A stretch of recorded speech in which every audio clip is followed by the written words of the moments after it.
Ini kertas kosong. Ya, lihat ya. Ini saya injek-injek boleh nggak? Boleh ya. Saya robek, bungkus kacang, ngambil kotoran, boleh ya? Coba. Ngambil kotoran boleh. Nah ini ada kertas, sama-sama kertasnya, tapi ada tulisannya. Nih tulisannya. Bagaimana kalau dirobek? Diinjek-injek? Kenapa enggak berani? Sama-sama kertasnya. Kenapa? Karena ada tulisannya. Masya Allah. Ini guyonan sedikit ya. Sampai saya suruh injek sedikit aja, tak kasih 1 juta. Pasti sampai injek. Gitu. Sampai tak kasih 10 juta tapi diinjek. Gak berani. Loh kenapa kok gak berani? Sangat wibawa betul berarti itu. Kamu gak berani, ini kertas kok. Kamu kok gak berani? Cek wibawai kertas ini. Ya toh? Tidak ada yang berani menghinakannya. Kertas ini tadi. Kira-kira ini kalau ada di dalam jiwa kita, di kertas saja sudah luar biasa. Nah ini yang hilang pada diri kita. Ini kita nggak ada di dalamnya ini. Makanya mudah dihinakan, mudah diadu domba, mudah diinjek-injek, mudah dihinakan. Kalah sama kertas ini namanya. Ya, kira-kira ini kalau dimasukkan ke dalam darah daging kita, kepada jiwa kita, insya Allah lebih daripada itu yang dikatakan Allah di Al-Quran. Manusia itu lebih aku utamakan dari makhluk-makhluk lainnya. Karena apa? Karena nih sebagian ruh nih isinya kita sudah ada di dalam ini tadi, tapi masih tertutup, masih terkunci. Jadi harus dibuka. Nah selama ini kita ini sering keliru ya. Kalimat ini cuma ditempelkan di rumah, bagai pajangan, di atas pintu, ya, ayat kursi dan sebagainya, kan gitu ya. Maksudnya apa ya? Supaya ya setan nggak masuk, jin nggak masuk, kan gitu ya. Santet nggak masuk, maksudnya gitu, ya. Nah namanya setan ya pinter, dia nggak berani masuk mungkin, tapi dia tunggu sampai keluar, dilihat sampai nggak ada tulisannya, sampai yang dimasuki, kan gitu ya. Makanya banyak orang kesurupan, rumahnya nggak dimasuki, orangnya yang dimasuki, karena rumahnya ada tulisannya, orangnya nggak ada dan dimasuki, makanya banyak kesurupan. Nah kalau sudah ada di dalam ini, sekaligus kita membentengi diri kita. Sesungguhnya kalimat la ilaha itu bentengku, barang siapa masuk dalam bentengku aman dari azab.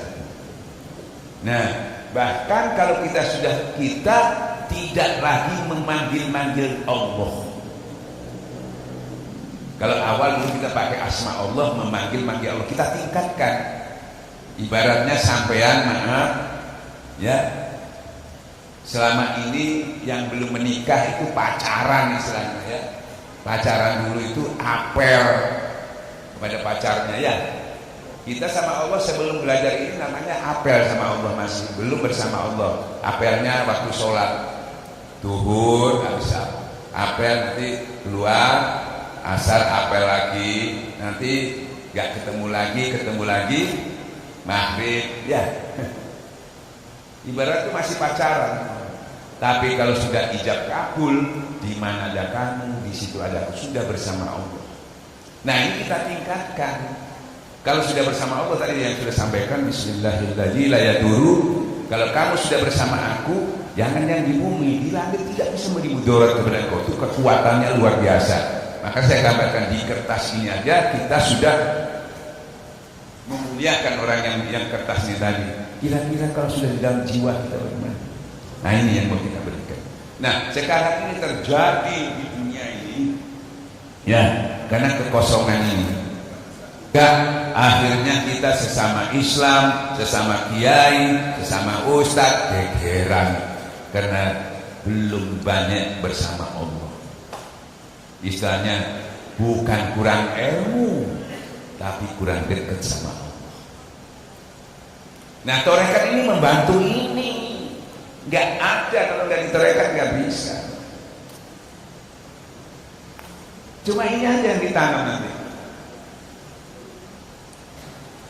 Jadi salah satu yaitu fadilahnya yang saya sampaikan ini. Nah ini nanti kalau kita makan gini untuk mencapai takwa itu tadi mudah.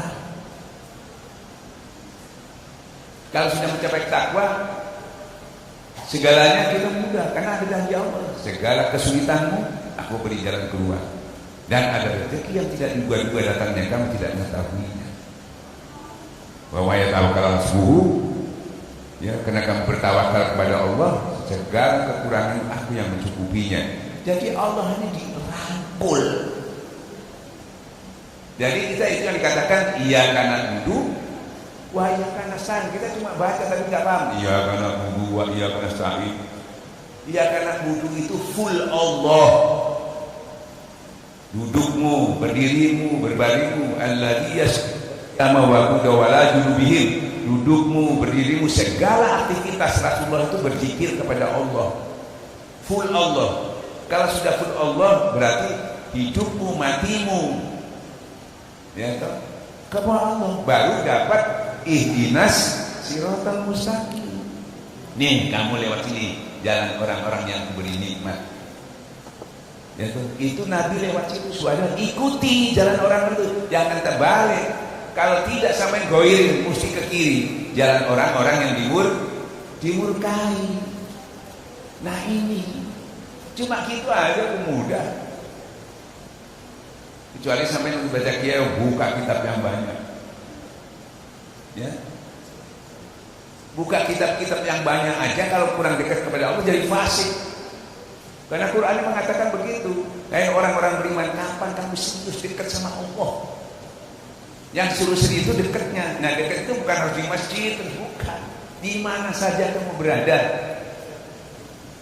Nah, aku yang tidak pernah tidur, tidak mengantuk, kita manfaatkan. Kalau tidak, nafsu yang menguasai kita, bukan Allah yang menguasai kita. Nah inilah yang mau kita tanamkan kepada adik-adik supaya yang saya katakan, yang bisa menyelesaikan masalah tanpa pertolongan Allah tidak mungkin bisa. Ya, contoh. Ini kekuatannya luar biasa. Fir'aun. Fir'aun itu diperintahkan oleh Allah. Nabi Musa diperintahkan Allah untuk mendatangi Fir'aun untuk menyampaikan kebenaran. Fir'aun itu luar biasa kejamnya. Nabi aja sampai takut. Nabi itu takut. Karena saya kejamnya sampai Nabi aja takut, berarti kan serem betul. Apalagi kita Nabi aja takut. Udah kamu berserah Harun, wes, cuma kamu ingat kepadaku. Tetap takut, terus dikasih tungkat, kasih mukjizat, tetap takut. Ya, dikasih teman Harun, takut juga. Terakhir saya ini kalau ngomong dredeg dan sebagainya dikasih doa Robis rohli sodri masih tetap takut juga.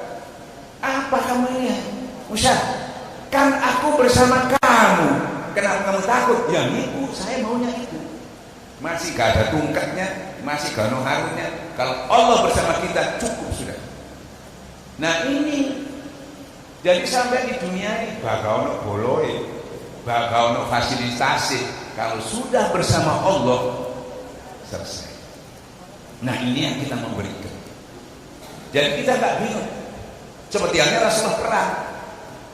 Ya Rasulullah musuh 1000, kita cuma 300. Gampang. Hasbunallahu wa ni'mal wakil. Langsung Allah itu. Sedikit bisa mengalahkan yang banyak dengan pertolongan Allah. Satu lagi, Rasulullah hijrah bersama Abu Bakar. Di dalam gua itu kan kejar sama tentara Quraisy itu. Itu juga pembunuhnya itu tadi. Dilihat ke atas itu, di situ dilihat semua sama Abu Bakar. Tentara-tentara itu sudah mengepung. Ketakutan Abu Bakar itu. Bagaimana menyerang sebagai manusia biasa? Rasulullah bertanya, kenapa Abu Bakar? Aku takut kalau itu tentara melihat ke bawah habis aku. Apa kata Rasulullah? Abu Bakar, kita ini tidak bersendirian, kita tidak berdua, kita bertiga. Sama siapa ya? Allah. Selesai. Nah ini kita selalu tidak serius melibatkan kita dengan kita. Kita terlalu nafsu yang kita andalkan, kekuasaan yang kita andalkan, kecerdasan yang kita andalkan. Kalau ada sampai mengandalkan kekuasaan sampean, ada yang lebih kuasa, kalah sampean. Sampai mengandalkan uang sampean, ada orang yang lebih banyak uangnya, kalah sampean. Adu bolonya lebih banyak, sampean kalah. Kan gitu ya. Tapi kalau adu hasbunallahu wa ni'mal wakil, wis sedikit bisa mengalahkan yang baik. Itu sejarah membuktikan para nabi-nabi. Makanya perintah Allah bagi orang-orang yang takwa itu tadi, lapang dan sempit jalan. Kita kadang-kadang lapang aja sudah menyerah, gak berani, apalagi sempit. Tidak ada lagi lapang, tidak ada sempit, semua tidak menghambat. Ini kadang-kadang orang kaya aja bisa terhalang ibadahnya, padahal kaya punya modal gak bisa. Ya, kalah sama orang yang dekat, orang yang jauh.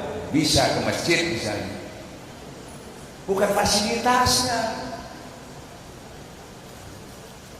bukan juga kemiskinannya. Maka di zaman Rasulullah itu orang yang kaya tidak terhalang, seperti termasuk Abdurrahman bin Auf, kaya tidak terhalang, dia berjuang di jalan Allah, tidak terhalang bangun malam, tidak terhalang sholatnya, dengan kekayaannya tidak terhalang sama sekali. Yang miskin juga bilang sahabat-sahabat yang miskin tidak terhalang juga dengan kemiskinannya. Sekarang sing soge nggak bisa, saya sibuk, nggak bisa dalam pengajian, nggak bisa. Ya, sing melarat mana? Waduh, aku gawe mana masih sempet. Jadi seakan-akan yang bisa mensukseskan itu bisa enggaknya itu katanya karena dia punya fasilitasnya, ternyata tidak. Contohnya Salaban itu tadi yang minta kaya sama Rasulullah. Alasannya kalau saya kaya, ya bisa sedekah, bisa bangun masjid. Enggak dijamin, banyak orang yang kaya malah bakhil. Enggak dijamin. Nah contohnya Salaban itu tadi. Dia mengatakan kalau kaya saya bisa tenang, berzikir di masjid, bisa bayar zakat. Ternyata malah nggak datang ke masjid. Karena dia nggak ngerti bahwa dikira fasilitas itu yang membawa kita bisa dekat sama Allah. Yang membawa dekat kepada Allah iman. Makanya imannya digenjot. Mau ada, mau nggak ada, mau ada fasilitas nggak bisa kita laksanakan. Nah ini yang mau kita lakukan. Makanya yang kita tanamkan iman yang rapuh ini harus diwujudkan. Karena dalilnya dituliskan jadidu imanakum bikasrati qalila, utuhkan iman yang berantakan itu. Makanya banyak sekali orang sholat, puasa, zakat, haji, tapi dia tidak bisa melakukan sesuatu yang luar biasa. Banyak putus asa, masih bingung dan resah. Seperti yang tadi sampaikan dalam Al-Quran, orang Badui datang kepada Rasulullah, ya Rasulullah saya sudah beriman. Datang malaikat Jibril membisikkan, katakan Muhammad, dia belum iman, dia masih Islam. Kita ini pemahamannya kalau orang sudah sholat, puasa, haji dikira sudah iman. Bukan, itu Islam. Iman belum nyentuh kata Allah. Maka sempurnakan, menyempurnakannya itu hanya dengan dekat kepada Allah. Dekat kepada Allah itulah namanya ihsan. Kamu harus bisa bersama Allah dan harus bisa melihat Allah. Cara melihat Allah itu bagaimana? Nah, dengan dekat kepada Allah. Sampai angin lihat nggak? Tapi kan bisa merasa. Begitu juga Allah. Makanya kalau kamu tidak bisa melihat, kamu merasa dilihat itu sudah melihat Tuhan. Kamu ihsan itu, kamu dilihat, merasa dilihat, itu sudah melihat. Dukung channel ini dengan subscribe, dan jangan lupa nyalakan loncengnya, akan ada video-video baru yang mungkin Anda suka. Kalian boleh membagikan video ini ke saudara maupun teman, karena berbagi itu kebaikan. Semoga Allah membalas kebaikan Anda.